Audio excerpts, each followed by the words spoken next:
দর্শক ভাইয়েরা সবাই কেমন আছেন? আশা করি ভালো আছেন। আমিও ভালো আছি। তো আমার এই ভিডিও আজকে যে যেখান থেকে দেখতেছেন আপনারা মনোযোগ দিয়ে দেখলে আশা করি যে ভালো হবে আপনাদের। অনেকে অনেক রকমের টিউটোরিয়াল দিয়ে থাকে, কিন্তু আমারটা একটু ভিন্ন রকম।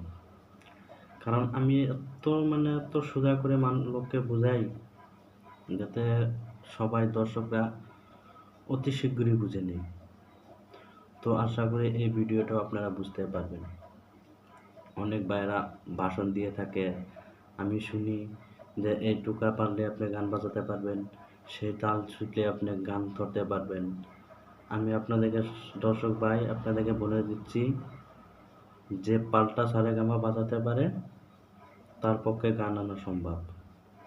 আর নয়তো পারবেও, যেহেতু একটুকায় পারবে, কিন্তু সুরটা মুছবে না। হ্যাঁ, পাল্টা সারেগামা বাজাতে হলে আপনার তাহলে গানটা শিখতে পারবেন। আগে আপনার পাল্টা সারেগামাটা শিখতে হবে। যেরকম সারে গা রে গা মা পা ধা ধা নি সা নি। হ্যাঁ, এরকম করে আপনার একবার বলে নিচ দিকে যেতে হবে, আর একবার উপর দিকে আসতে হবে। পাল্টা সারেগামা যখন আপনি পারবেন তখন আপনি পুরোপুরি গান বাজাতে পারবেন। হ্যাঁ, তো যাই হোক, মূল কথায় আসছি, আমরা কাহার পাতাল কেমন করে বুঝবো, কি করে বাজাবো এবং কেমন করে কোন তার থেকে স্টার্ট করব, শুরু করব, অনেকে প্রশ্ন করেন থাকে। তো আজকের এই ভিডিওতে তুলে ধরা হবো, যাদের এরকম প্রশ্ন আছে আশা করি সলভ হয়ে যাবে। তো আমার এই ভিডিও আপনারা দেখতে থাকুন।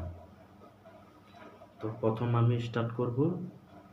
হ্যাঁ, ওই যে দুইটি তারের থেকে আমি চারটি কথা বার করবো, যেমন সা সা সা পা সা সা রে সা পা।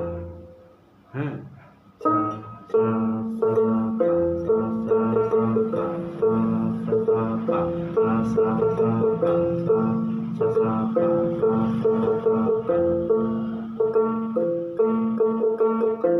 কি বাজাইলাম? 1 2 3 4 5 6 7 8। 1 2 3 4 5 6 7 8। 1 2 3 4 5 6 7 8। একে বলে কাহার পাতাল। চার ছন্দ 8 মাত্রায় গঠিত রয়েছেন, যাকে বলে কাহার পাতাল। তো এই কাহার পাতাল দিয়ে আপনি কোন ধরনের গান বাজাতে পারেন, আমি একদম ছোট্ট একটা আপনাদেরকে দেখিয়ে দিচ্ছি, একটা পুলি বাজিয়ে। হ্যাঁ, তো দেখে নিন ভালো করে, পরবর্তী আপনাদেরকে আমি আরেকবার দেখিয়ে দিচ্ছি। হ্যাঁ, আমার হাতে সময় কম, তাই একটু ছোট করে ভিডিওটা আপনাদের দিচ্ছি উপহার। তো দেখে নিন।